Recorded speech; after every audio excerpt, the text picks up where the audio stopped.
వాక్కు. చూడండి, అక్కడ యెషయాకి నార్త్లో, సౌత్లో యెషయాకి వస్తూ ఉంది. నార్త్లో ఎవరికి వస్తూ ఉంది? హోషేకి వస్తూ ఉంది. మీకా కూడా ఉన్నాడు యూదాలో, అప్పుడు మీకా కూడా వచ్చింది. ఈ ముగ్గురు కూడా సమకాలికులు, కాంటెంపరీస్. నాకు అర్థం కాని విషయం ఏంటంటే,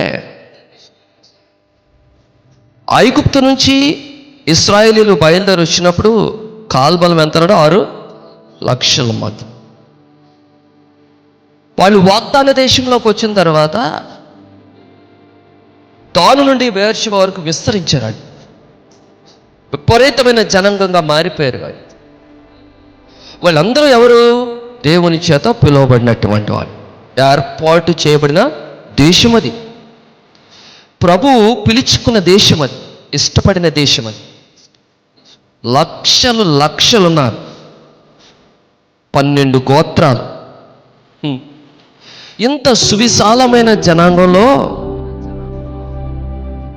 ముగ్గురికే దేవుడు వాక్కు వస్తాం.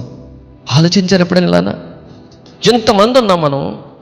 ఇప్పుడు ఒక్కరితోనే దేవుడు మాట్లాడితే ఎట్లా ఉంటుందో అలా ఉందన్నమాట.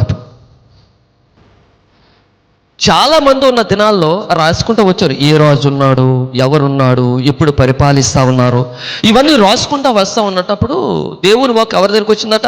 రాజుని దాటింది, సైన్యాధిపతులను దాటింది, యాజకులను దాటింది, విశ్వాసులుగా పిలవబడి మనందరినీ దాటి దాటి దాటి దాటి ఈ విషయం ఎక్కడున్నాడో అక్కడికి వెళ్ళిందంట.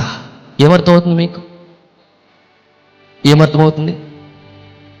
దేవునితో మనకు నిజ సంబంధం ఉంటే నువ్వు ఎక్కడ ఉంటే అక్కడికి వస్తుంది దేవుడి వాక్యం. ఆమె చెప్తాం.